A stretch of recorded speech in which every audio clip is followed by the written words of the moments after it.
generations to come.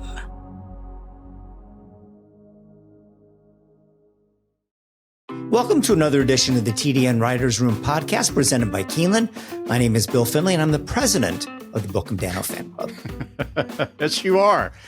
Even without the T-shirt, you're the president of the fan club. I'm Randy Moss with NBC Sports and the Buyer Associates Speed Figure team.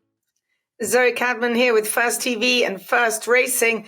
Sue Finley is in France, Bill. You easily could have worn your Bookham Dano T-shirt. I mean, come on. I'm sorry. I didn't mean to let you guys down, but, you know, it's hard. There's orders from above. I got to be a good corporate TDN soldier, so. Just find a Bookham Dano ball cap. That way you can just take it on. Well, yeah, we don't want you taking the T-shirt off on camera. Just do the ball cap. All right, I'll have to, you know what? I'm actually going to look into that. That would be pretty good. So anyways, Bookham Dano, of course, running in the Forgo this weekend on the Travers Day card at Saratoga. So tons to talk about coming up with the big races at Saratoga. But before we get there, let's take a look back at what was important last weekend. The Alabama at Saratoga kind of topped the action around the country. Remember when Nitrogen was just not a superstar, but a very good turf horse? Well, that certainly has all changed. After they took the Wonder Again Stakes off the turf, the horse won that one by 17 lengths, completely a bussing in disguise. And now the horse has been converted to a dirt horse and gets a nice big Grade 1 win in the Alabama for DJ Stables, John and Len Green. Really super performance by this horse. And I think, Randy, the one thing that I liked about it was, you know, when they say, who did you beat? Well, they didn't just beat Good Cheer. They beat the Good Cheer. And remember, after he had come off that clunker. So I think she ran a race. And remember how good she was. Nitrogen was able to beat her on a day where she showed up. That to me says a lot. Yeah. And you know, all credit to Nitrogen. The race shaped up exactly like we talked about last week. I mean, there was no pace in the race at all other than Nitrogen stablemate Lacara, and you knew they weren't going to go after each other on the front end. So as a result, they go 24.94, almost 25 flat for the first quarter, 49.70 for the half. Good Cheer actually ran one hell of a race to be only a length and a half behind Nitrogen at the finish, given how disadvantaged she was by that early pace. I mean, she needs some pace in front of her. She's really a closer more than anything else, like the Kentucky Oaks, races like that, bigger fields, more pace. So the interesting thing to me, and this will sort itself out as the year progresses, but if you could just stop right now and take a snapshot, who would be the champion 3-year-old filly? Would it be the Kentucky Oaks winner, Good Cheer? Would it be the Alabama winner, Nitrogen? You have to probably consider the Kentucky Oaks maybe a little bit more highly than the Alabama, but they competed against each other head to head. And for the first time, a Nitrogen wins. So that would be an interesting dilemma if the voting were taking place today. But it's close right now, Zoe, as we speak. It is right now, but it always comes down to what have you done for me lately? And if she beats her one more time, people are going to forget.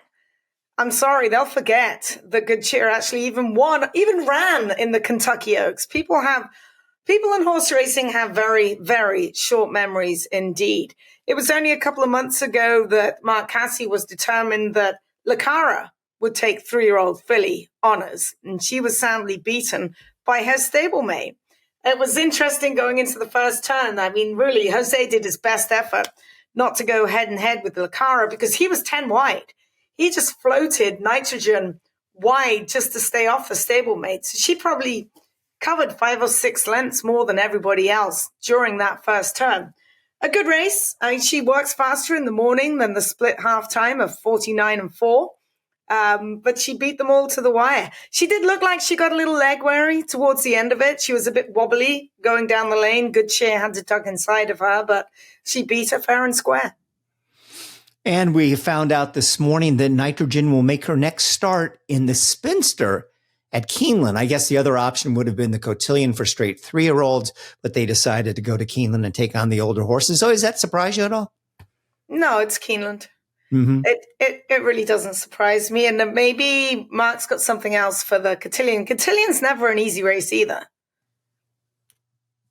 All right. So other things that happened over the weekend, there was a rising star and a wow rising star. And the 7th race at Saratoga on the 16th, horse called It's Our Time, broke the maiden by 17 3/4 lengths, got a 94 buyer, which is second among all 2-year-olds that have run this year, to that horse Brant, who got a 101. Trained by Tom Amos. I guess you get excited. I don't know what the time means so far as 2-year-olds, because they're a little bit hard to gauge at this point. But Zoe, you see a maiden win by 17 3/4 lengths at Saratoga. You got to get pretty excited. Yes, because there was an awful lot of buzz about that race. Whit Beckman, the week before, had proclaimed to all and sundry and anyone who would listen that Hero Declares is a freak and he's going to win. Even the crossing guard knew about Hero Declares. Hey, what about that freak that Beckman runs today? So the world was all out on Hero Declares, 525,000 OBS grad, who went off as the favorite of some very good works and set some wicked fractions. 22, 44, and 3. It's Our Time, just simply biding his time. I mean, he was in front by 10 at the head of the lane and drew off. I mean, he went 109 flat, being in front by about 14, covering the 6 furlongs. That was a stellar effort. He's not the biggest horse. Listening to Tom Amos, he's a Virginia bred, which he thinks may have helped the purchase price, but it was still a decent purchase price. 425,000, nothing to be sniffed at. Got some new players in the game, which is always good to see, and best of luck to them. He looked like a very smart 2-year-old winning on debut. Yeah. All right. This rabbit hole moment is brought to you by Randy Moss. There's a book that the DRF published called Champions. It's like a coffee table book. Paula Welch put it together and then updated it. So I went back to every champion that has run in the United States going back to the early 1900s, just to look and see, did any of them break their maiden by 17 3/4 lengths? The best horses in the history of American racing. One I came up with, Formal Gold, back in the late 1990s, won by 18 3/4 in his maiden race at Monmouth. Bull Forbes, believe it or not, won by 17 in his career debut in Puerto Rico in 1975 at 35-1. Wouldn't you have liked to have been in on the ground floor on that one? A 17-length win for Bull Forbes. Ruffian won by 15 when she broke her maiden in 1974 at 4-1. She wasn't even the favorite. Ruffian wasn't the favorite when she won. But I go back to 40 years ago. I can tell you more stories about this horse than I will, but I was doing speed figures for Hawthorne in the infancy of the Beyer speed figures. And I call Andy Beyer on the phone and I said, you won't believe what just happened at Hawthorne yesterday. And he said, what? And I said, a horse broke his maiden, a 2-year-old, first-time starter with a 110 Beyer speed figure. The horse's name was Meadow Lake. He broke his maiden by 22 lengths in his career debut at Hawthorne. 19 days later, he comes back and he runs in the Arlington, Washington Futurity. Now, this was just like weeks after the fire destroyed the Arlington Grandstand. So they moved everything over to Hawthorne. And Wayne Lucas had a horse scheduled to run against Meadow Lake in the Arlington, Washington Futurity. And he flies in to Chicago. And the first thing he does, he walks out on the racetrack because he heard how deep it was. Meadow Lake had run 6 furlongs in 109 3. And he walked out on the track and he turned around and he said to the media, he said, Secretariat couldn't have run 109 3 on this track. He said, this horse is going to win by the length of this barn. And he did. He won by 8 3/4, only ran 3 times in his life. Big horse, very fast, bad feet. But that's the closest comp that I could come with. Meadow Lake breaking his maiden by 22, almost exactly 40 years ago. It'll be fascinating to see what this horse does later in his career. I'm not crowning him as a champion of any kind. Obviously, none of us are. But what a heck of a debut. 94 Beyer speed figure. Yeah, it certainly was. And the dam was a very sharp sprint horse in Florida, Shady Summer. So at least on the bottom line, it's all sprint breeding, but doesn't mean the horse won't be able to go long as they stretch out. So I went to my first ever King's Plate this year. I really had a great time. We have the winning jockey at the Apprentice, Pietro Moran, on as the Gainesway guest of the week, coming up a little bit later on the show. So we'll let him tell the story of the Queen's. It's still hard to get that right. Queen's Plate versus King's Plate, but we'll let him tell the story. But I had a wonderful time. The people up at Woodbine couldn't have been more hospitable. And it was really, that's a race that everybody, should go see sometime in our life. But I think the race that mattered most on the card was the E.P. Taylor for Fillies and Mares on the Grass. And this was one heck of a race between She Feels Pretty and Diamond Rain. Diamond Rain chipping in for Charlie Appleby, who all of a sudden the Appleby horses are running. He was very quiet over the last year and a half or so. It was a tremendous race as these two came down to the wire, inches apart. I think Diamond Rain ran the better race because she got off not very slowly, but she didn't get a good break considering that she lost by a nose. I think that might have made the difference. A 104 buyer, as we are going to hear about it in the show. And Randy, I know you think these two you already pegged them as horses to watch the Breeders' Cup Filly and Mare Turf. Oh, totally. Totally. When you initially, when you look at the form of Diamond Rain, you think, okay, this wasn't one of the real A-list Godolphin fillies. She just won a Group 3. Before that, she won the Lancashire Oaks, and she was beaten badly in the Ribblesdale last year. How good is she? So how good was this race? Then you dig a little deeper. She was very highly regarded by Godolphin early in her career, and then she had a couple of setbacks, and now she's just rounding back into form. Big, beautiful 4-year-old daughter of Shamardal. And so I thought she broke pretty darn slowly. And she ran a heck of a race to come within a head of She Feels Pretty at the wire. But they were 10 plus lengths ahead of the rest of the field. And so when you did the numbers, third place Ready for Cheryl, fourth place Venencia, all down the line, those horses that were left in the dust all typically ran mid to upper 80s on the buyer scale. And that gives She Feels Pretty and Diamond Rain a very fast 104 buyer. And She Feels Pretty was pretty ranked, Zoe, the whole way because the pace was slow. Yeah, Johnny could have really just let her out just a notch, but he knows her better than anyone. I think going forward, if you're looking towards the Filly and Mare Turf at Del Mar, I still will have to give She Feels Pretty the nod simply because she's more tactical. Those turns are tighter down there. It's a lot faster run race down there. And I know that Godolphin has had success at Del Mar a lot of times with their turf horses, which if you think about it in the bigger scheme of things, you're like, really? Really? But they've done very well closing late. But right now, I feel she would get the jump on her. She needs to leave the stalls just a little bit quicker. But it was a really fun race to watch between the top two. Johnny Velasquez on She Feels Pretty was trying to keep her off of an Alabama-type pace, right? 25, 49, 56, and she was literally dragging him out of the saddle almost all the way around there.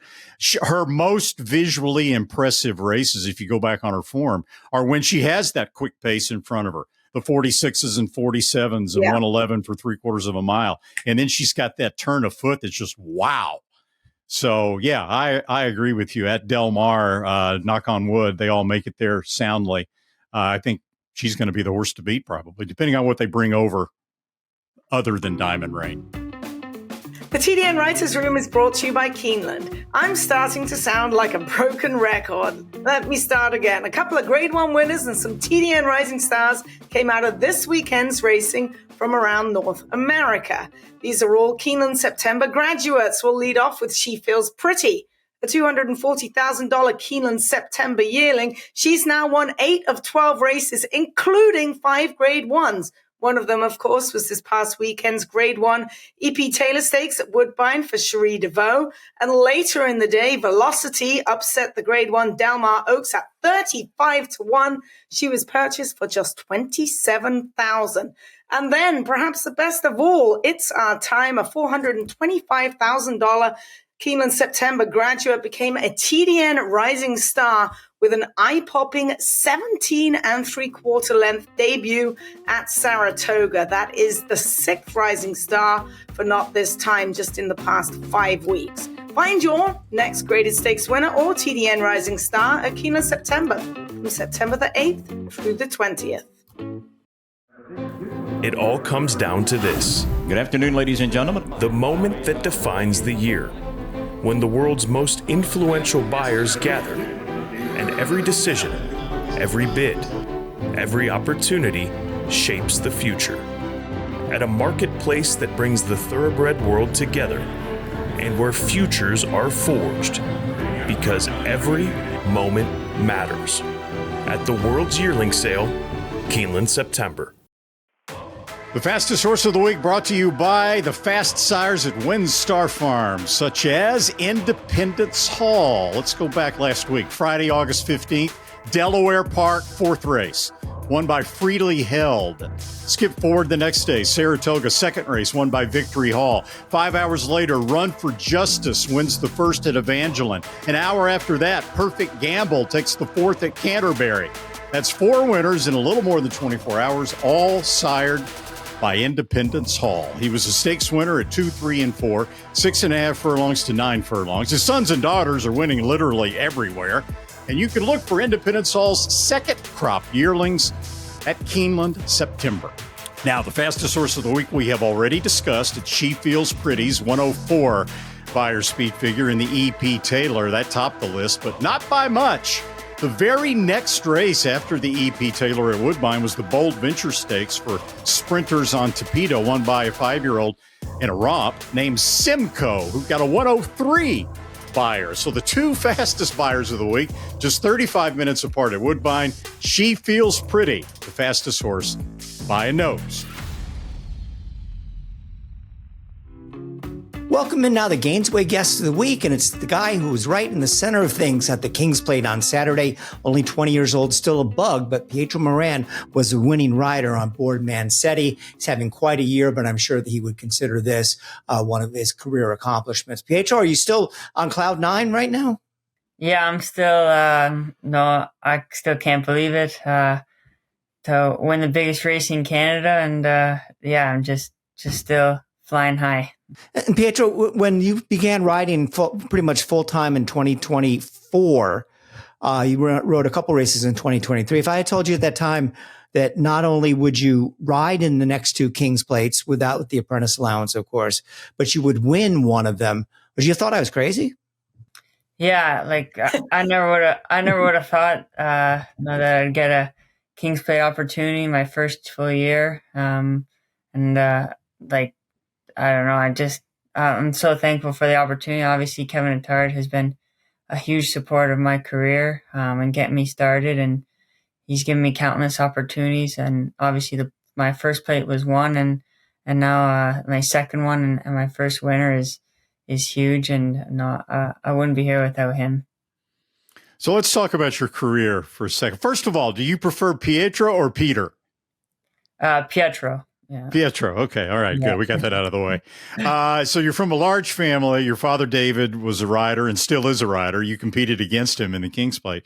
We assume, it's not always the case, though. We assume that this is a situation where you always wanted to follow in your father's footsteps and become a jockey. Is that true?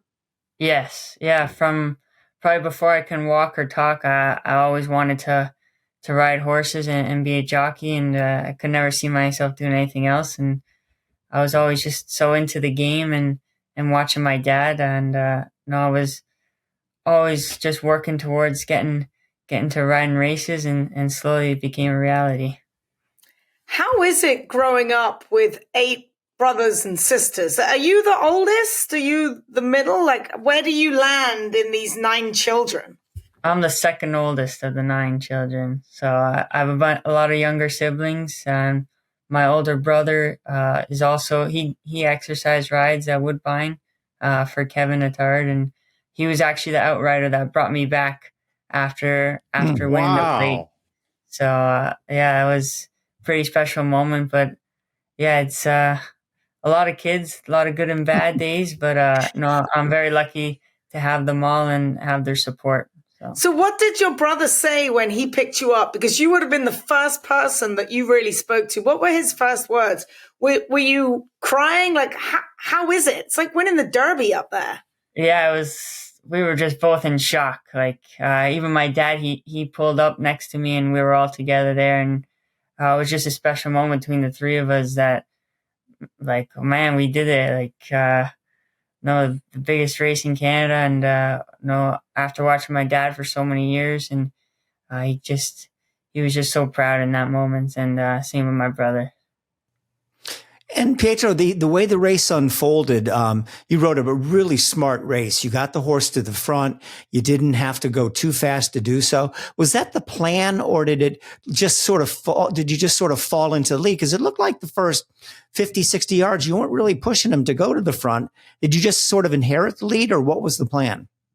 Yeah, the plan, like, he's a naturally speed horse. He's got a lot of speed out of the gate. And the plan was just to get him out and with the one hole, just try not get down on the inside, boxed in. And then when I saw Jose Lascano on the 4-horse just kind of drift out and make everyone else take back, and it didn't seem like he was too keen on the lead either. We kind of just inherited it. I know my Mansetti was traveling really smooth. He was relaxed, was comfortable, and I was like, if he's going to give it to me, I'll take it. And that's how it worked out. And the rest of the trip was just clean and easy, and it paid off. So how much longer now do you have your apprentice bug? Till early January. Till early January. Okay. And just so for people that, maybe don't follow Woodbine racing that thoroughly, this is not a situation where it's like, oh, look, an apprentice jockey won the King's Plate. What a surprise. I mean, you're the leading rider right now as an apprentice at Woodbine. And I went back in the record books and I could only find 3 riders in the history of Canada racing that finished a year as the leading rider in Canada in races won as an apprentice. Sandy Hawley, going way back, 1969, Mickey Walls in 1991, and most recently, Emma Jane Wilson in 2005. That would be quite an accomplishment. If you met, I'm assuming you've met Emma Jane for sure, right? Yeah. Okay. What about Sandy Hawley and Mickey Walls? I've met both of them. They're obviously very talented riders. Those are some big names to hear next and to fill. But all great riders and great people. And it'll be a huge accomplishment to be next to them in history. You've been dubbed the baby-faced bandit. Is that something that you like? I mean, I think it's quite fitting. You stole the King's Plate, the baby-faced bandit. I don't know. It's just something that stuck, I guess. I honestly, I don't really care. I just go out there and ride races. That's all. How tall are you? I'm about 5'7" 5'7.5" or ish. Ish. So you're pretty tall, but did you struggle a little bit? Will you be glad to lose your bug? No, not at all. I mean, since I've always wanted to be a jockey, I was always very dedicated and watching my weight since I was younger. I always wanted to eat healthy and fitness freak and whatnot, and just because this is where I wanted to be. This is what I wanted to do. So I was always lighter than I should have been, and now I'm still very light, and I'm able to don't have to stress or do nothing. So you said, your older brother is an exercise rider and picked you up after the race. So let me do the math. That means you got 7 other younger siblings. Are there any others in the jockey pipeline, perhaps? Perhaps in the making. I mean, I have a few younger sisters that everyone loves to ride and love the horses. I have a few younger sisters that also love the horses and are riding crazy. So who knows? Maybe in a few years' time. They might be at the track and could be riding eventually. And Pietro, when when the Woodbine meet is over in December, you'll still have the bug just for a couple of weeks. What have you planned for this winter? Where do you think you're going to go? I'm definitely planning on going somewhere this winter, but the whereabouts I'm not sure yet. Still a little bit away. Obviously there's wherever opportunities take us. There's a lot of good meets down in America throughout the winter, so we'll see where we fit in and get the most opportunity. And then how about where are you going to be 5 years from now? Where would you like to be 5 years from now? Well, I would love to be obviously somewhere in the States, and my dream is to be able to ride in all the big races, those grade ones, and search for good horses every year, for the Derby and then the Breeders' Cup at the end of the year, and just to be able to go around the country and ride in the big races everywhere, and just chase good horses. So that's the goal. How much of a help has your agent been? Do you have the same agent as Kazushi Kimura had? Yes, Tom Patton is my agent. He's been a huge support. From the get-go.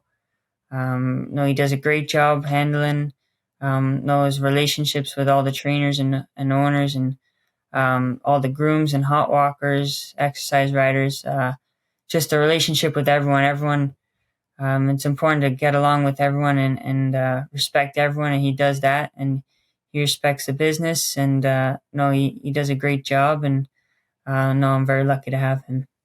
Would you have an eye on an Eclipse Award? Because obviously you started off the year thinking Sovereign Award winner, but I mean, you're also eligible for Eclipse Award voters down here to take a good look at you. Yeah, it's definitely in reach, and we're working towards it, and hopefully if the year keeps going well, we'll be in consideration for it anyway. I'm going to make you 4 to 5 right now to win the Eclipse Award. But I mean, that's the way you're going right now. From the time you rode your first race, how long did it take you to get that win? That initial victory? I think it took me 12 mounts to get my first win. I started riding in the fall of 2023, and the plan was to not overdo it because of the way the apprenticeship works up here. Is after your 5th winter, you go from a 10-pound bug to a 5-pound, and you get a calendar year with obviously a winter extension because we don't race in the winter.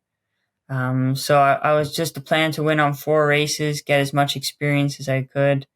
I wasn't doing a whole lot, but I was mainly riding for Kevin Attard just to help me get going.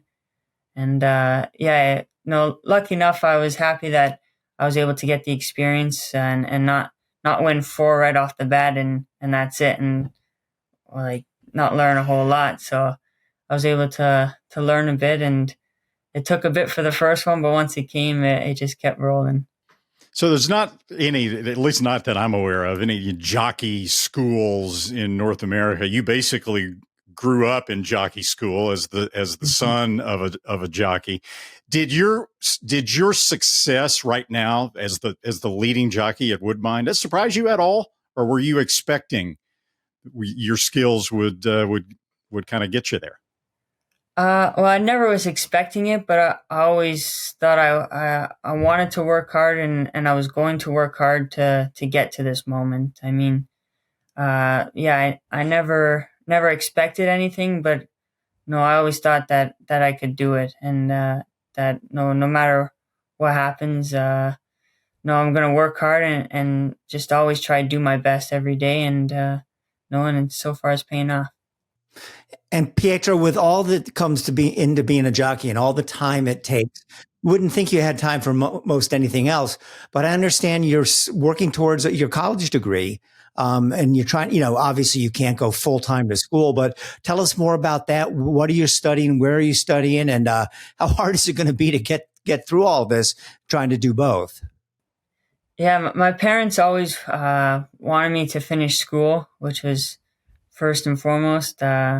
And a lot of people have encouraged me, even at the track. No, you got to finish your school because you never know what happens in life. So, I started. What year was it? I don't even remember. I think it was 2024.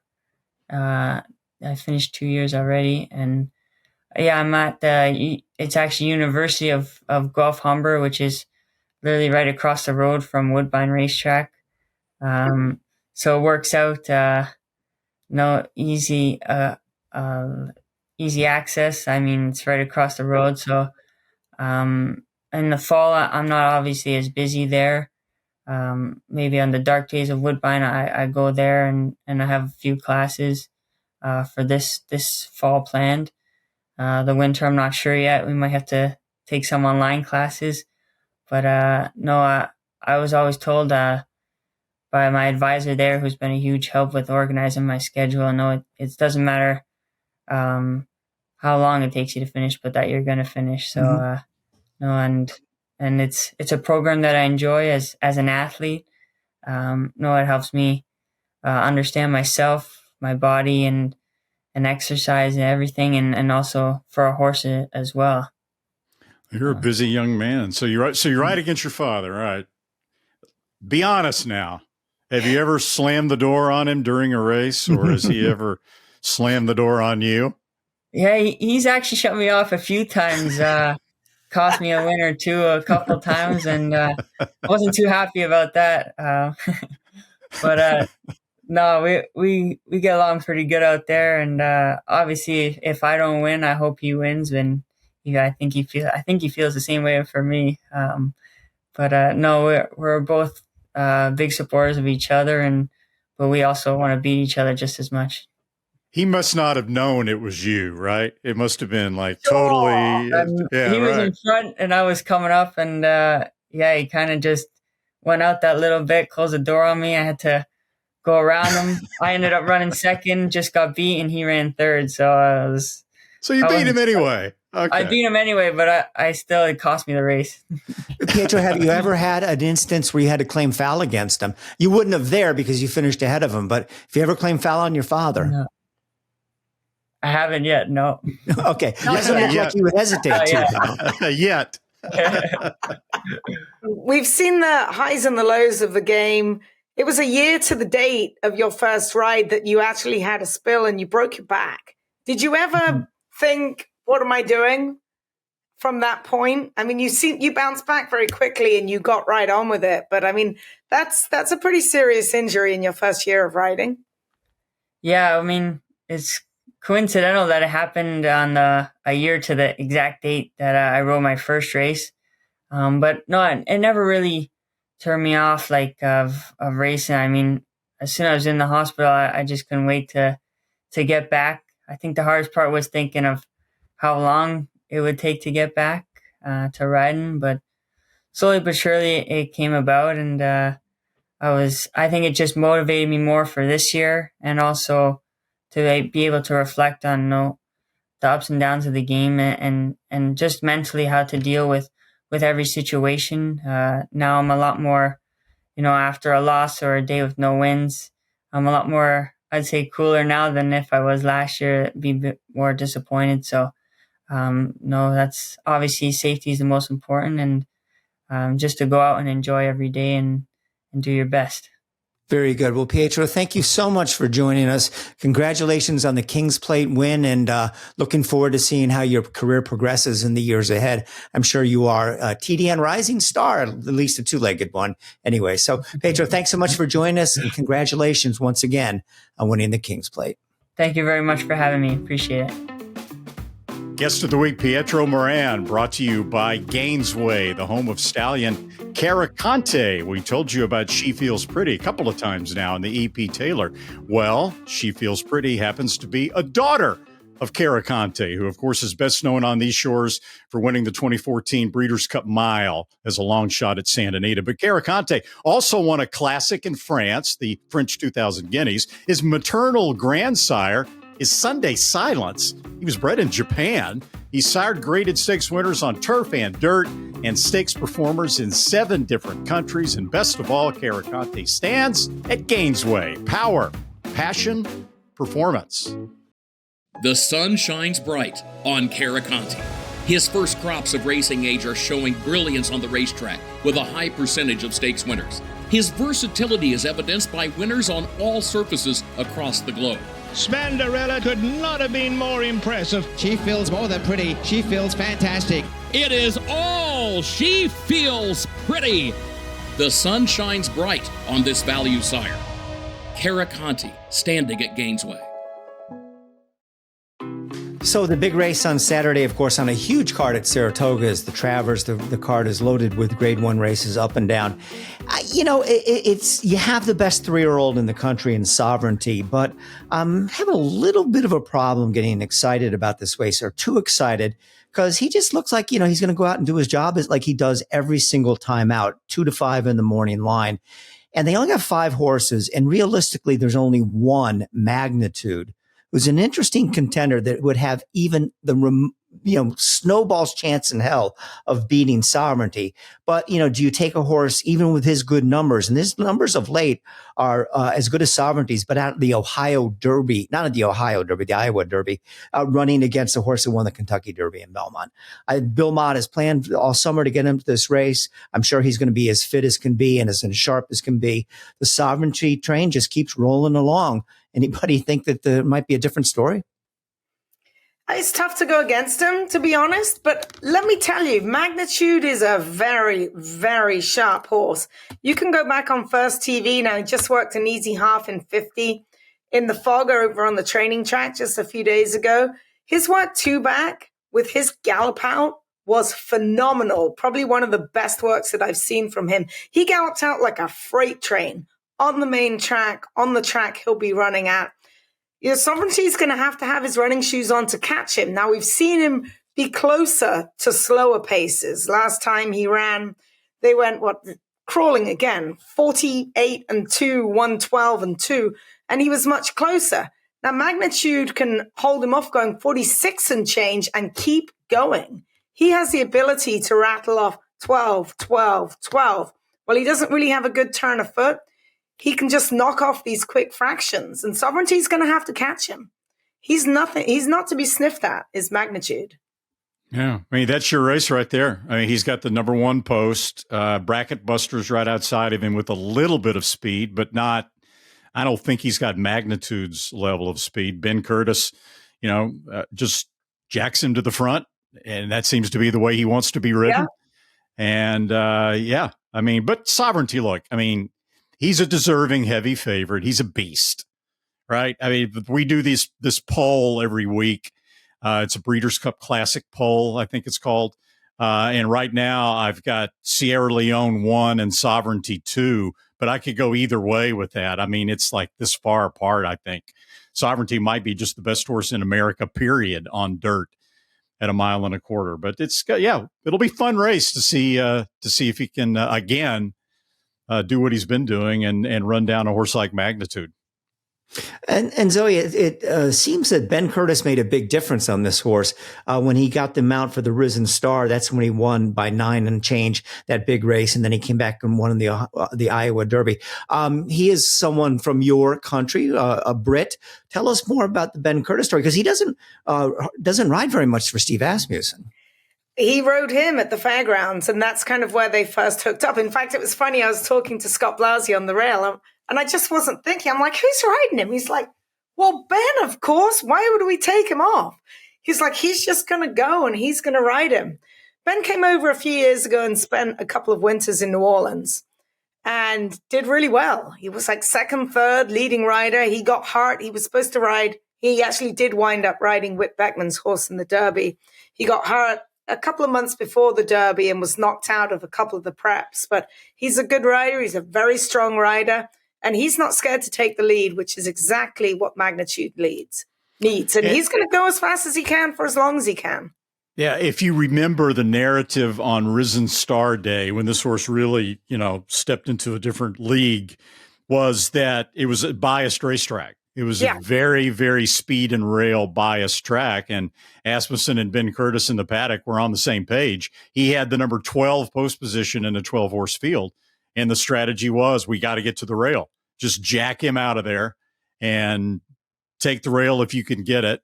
And so because of that, the 108 Buyer's speed figure, there were still maybe some skeptics when he ran in the Iowa Derby. How good is this horse? He benefited from a bias on Risen Star Day, and boy, I mean, he showed in the Iowa Derby that he is that good. Yeah, and he missed the Kentucky Derby with a chip in the knee, so it wasn't a serious injury. If Sovereignty wins this race, as he clinched the 3-year-old title, even you don't usually clinch it in the summer, but I would say he absolutely, with Travers Kentucky Derby and Belmont and Jim Dandy on his resume. So he may not even have to win this, as a matter of fact, to clinch the 3-year-old championship. But we'll keep an eye on what journalism does. They have not yet announced his next start. But, it's fun to see Sovereignty out there. Sometimes he's, boring. It's a boring race when they're so good and it doesn't seem like there's much of a combination, but that much of in the way of competition. But having said that, that's a statement about how good Sovereignty is right now. The TDN Writers Room also brought to you by the Pennsylvania Horse Breeders Association. Friday evening at Penn National, 7-year-old For Harp got another turf sprint win, this time in the Marshall Jenny Stakes for Pennsylvania breds.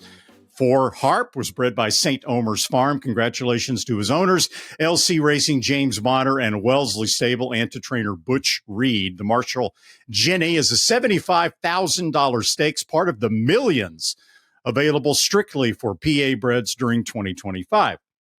Meanwhile, Stallion Brody's Cause has a new stakes winner. He's Not Talking, who won the $50,000 Muckleshoot Derby on Sunday at Emerald Downs. Brody's Cause, I'll get it out, stands at Equistar in Annville, Pennsylvania. To learn more about breeding and racing Pennsylvania breds, go to pabred.com. I'll get this out. Or call 610-444-1050.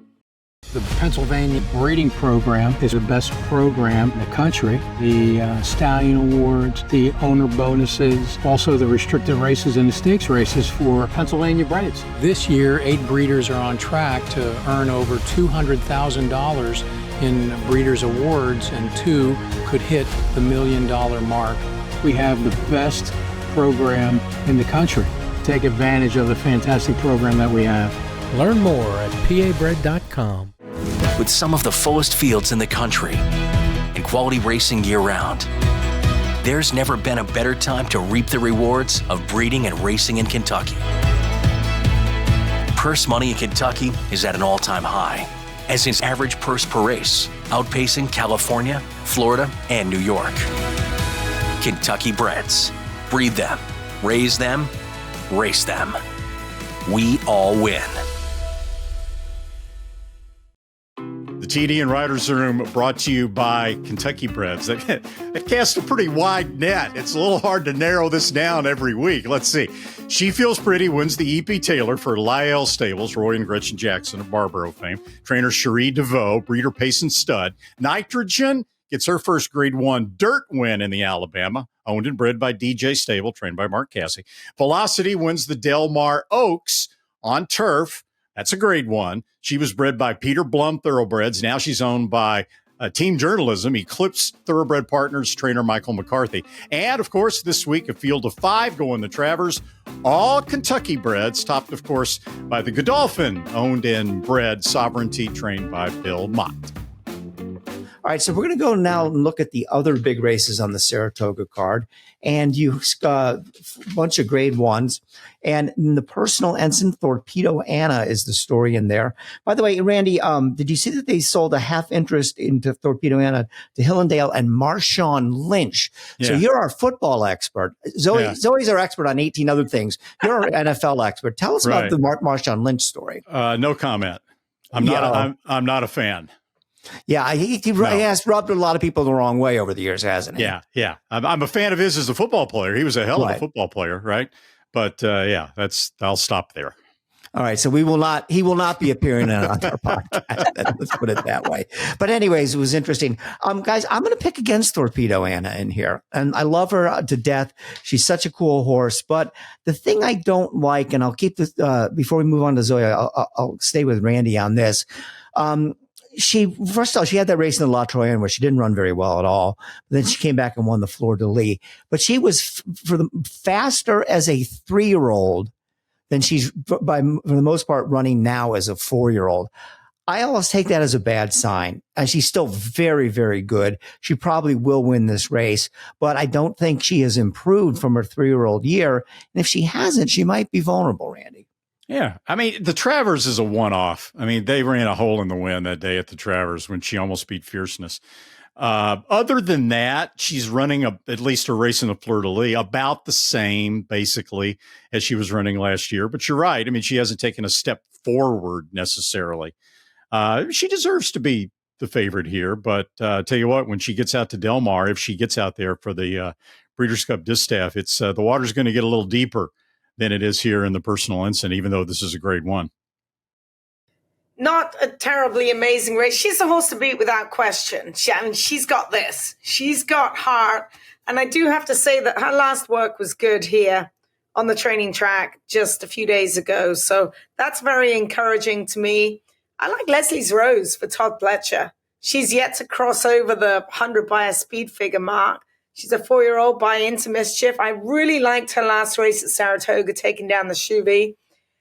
She beat Raging Sea. She's like a year younger than them. So I'm going to take Leslie's Rose. But Torpedo Anna, without question, the horse to root for and the horse to beat.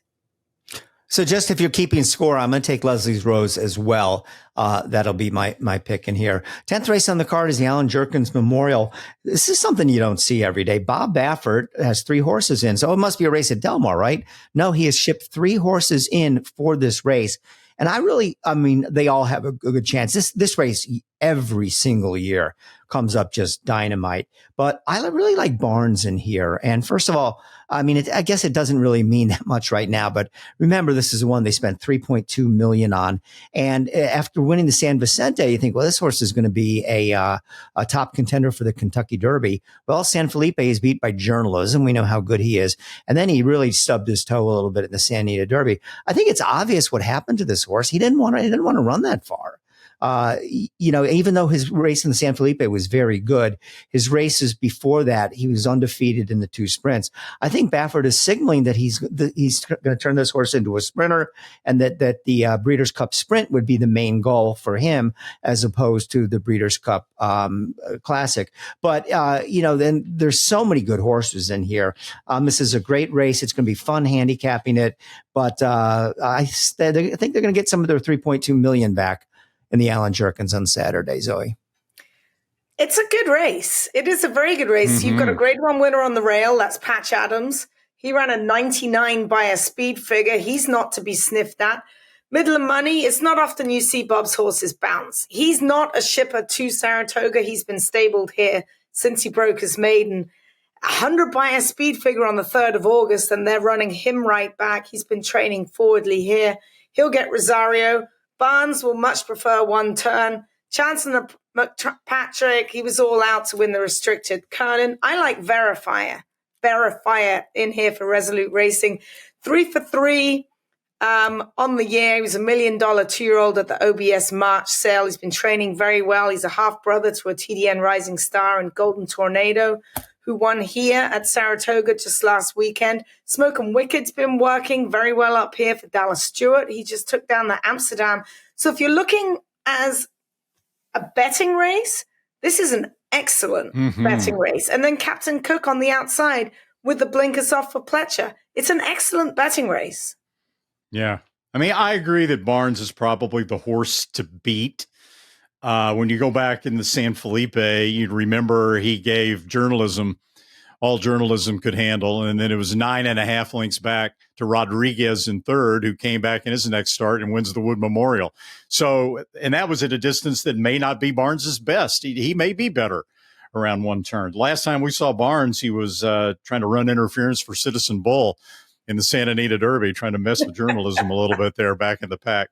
But Verifier, right? In the Maxfield Stakes at Churchill, he spits out Smokin' Wicked after a battle, and Smokin' Wicked, all he does is come back and wins the Amsterdam with a 101 buyer speed figure. So that really flatters Verifier. And don't sleep on Mataket Road. He had a bad trip last time in the Woody Stevens. He stumbled at the start, rushed up along the inside, got that taken away from him, had to ease back and kind of come around a little. He ran a better race, I think, than that 2nd place finish to Patch Adams and the Woody Stevens might might look like on paper. And by the way, Zoe, I thought it was an unwritten rule that you had to pick Chancer McPatrick every time the horse runs. No, that's not the case here. I'm over it. Oh, okay. Well, can Baffert win 2 grade 1s on the same day at Saratoga? He's going to try. We just talked about his horses in the Allen Jerkins, and the next race is the Ballerina grade 1. I like Hope Road. This is a horse that I think probably bounced last time out in the winning colors when she was beaten at Churchill at 4-5. The 2 starts before that, look at the 104 and the 102 buyer. You take that into consideration. And look who she was running against. She ran into that monster Copian, lost to her 3 straight times. The second, the last one and the next to last one, she was second behind her. This race, I don't think came up nearly as tough as some of the other races on the card, with a 9-horse field in here. But that's my pick, Hope Road. Can Baffert do it again? Ms. Cadman.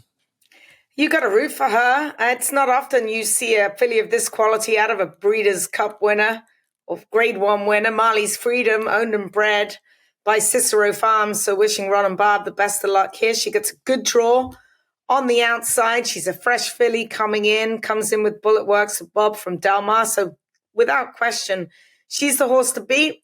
My main squeeze just took out the state-bred Johnson Stakes. When she gets loose on the lead, and I'm not sure she will be, she can be extremely tough, and she likes Saratoga. So I'm going to throw her in there as well. Yeah, I'll take a Hope Road Scylla. Exactly. And by the way, I mean, maybe Hope Road bounced a little bit in her last start, the winning colors. She also didn't get a very good trip. She broke awkwardly, right, when the gate sprung, and you see in the form in the past performances all the time, you see the little trouble comments at the end, and it says bumped start, and so you go back and you watch the race, and you're like, get out of here! That was like a rub, or a tiny little brush. It's kind of they kind of overdo it sometimes.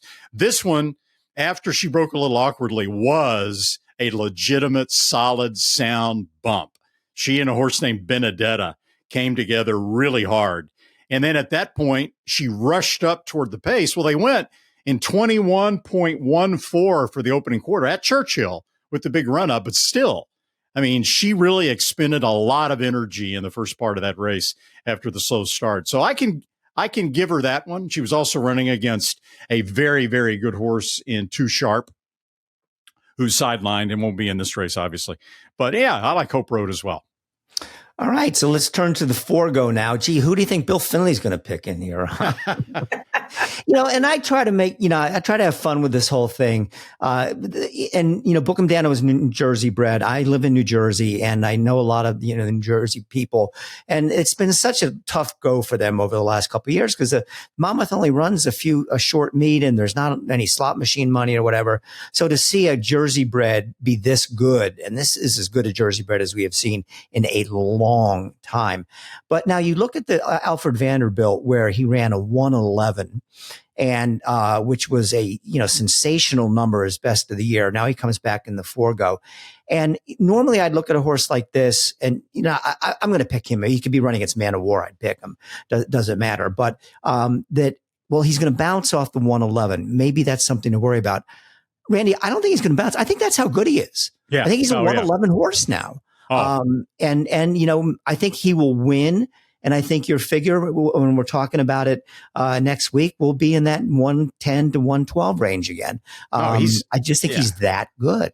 And he's always been good. He broke his maiden by 9.5 at Monmouth. I mean, right from the start, this is a horse that really advertised himself. And I remember we don't do speed figures, obviously, for Saudi Arabia. But when Forever Young won the Saudi Derby, back in more than a year ago, February of 2024, making the numbers, looking at the other races that day, a lot of American horses. It was easy to make numbers. And Forever Young's buyer speed figure for that race, estimated, but pretty accurate, comes out to be 100. And we're like, but wait a second. He only beat this horse Bookham Dano by a head. So you're telling us that Bookham Dano also got a 100 buyer speed figure? Yes. Bookham Dano was that good in that race, and lo and behold, we've seen him equal or top the triple-digit mark now 5 more times since then. He's just a really, really nice horse. Go Dano. Go Dano indeed. Well, should be a great day of racing at Saratoga. We also is looking forward to in a couple of weeks at Del Mar, the Pacific Classic. We'll talk a lot about that, I'm sure, in an upcoming show. It should be a very interesting Travers. Well, actually, maybe it'll be a boring Travers because Sovereignty looks so darn good in there. But what can magnitude give him a fight? That's the whole story of the race. It's time for the first TV work of the week, and it is really works of the week as we have 2 works, not one, both on Saturday, comprising of 4 older horses, all of which are trained by Todd Pletcher. First, here is Locked on the outside with Fierceness on the rail. Now, Fierceness is bouncing back very, very well, working 47.66 on the main track. Look out for him next time he runs. Mindframe and Antiquarian followed that pair with a 5 furlong breeze. They were both timed in 101.50. Both of them are headed to the August 31st Jockey Club Gold Cup, while Pletcher is keeping Fierceness's options open. He's considering the Gold Cup, the Grade 1 Pacific Classic at Del Mar, the Grade 2 Lucas Classic at Churchill, and the Grade 2 Woodward Stakes at Aqueduct. Lots of options there for Fierceness. Be a smarter better with First TV, the best horses. With thousands of exclusive morning workouts. All at your fingertips and delivered right into your inbox. Everything you need to be informed. Be smart. Bet smart. With First TV. All the thrills. Fraction of the bills. Experience the power of the partnership. Change your life, make new friends, and compete at the highest level of thoroughbred racing. West Point Thoroughbreds, the gold standard in racing partnerships. Visit westpointtb.com. And the TDN Writers Room, brought to you by West Point Thoroughbreds. West Point got its 5th victory of the Saratoga meet last week when She's Country scored by 6 lengths on the turf in her career debut against New York Breds. She's Country was an $80,000 purchase at OBS April. She's trained by George Weaver and was ridden by Ired Ortiz. Talk about a bright future. She's Country is a 2-year-old. Among West Point's other Saratoga winners have been Ewing, the winner of the Saratoga Special, and a couple of other 2-year-olds, maiden graduates Curtain Call and Intricate Spirit. Well, that's a wrap on this week's show. Been a lot of fun talking to my compatriots about the big races at Saratoga, including the Travers and the big performance last weekend in the Alabama by Nitrogen. I want to thank my co-hosts, Randy Moss and Zoe Cadman. I also want to thank people that work so hard behind the scenes to make this what we think is a really pretty cool podcast. And that would be Anthony LaRocca, Leah LaRocca, Katie Petruniak, and Sue Finley. Thanks to everyone. Good luck in the Travers. We'll see you next week.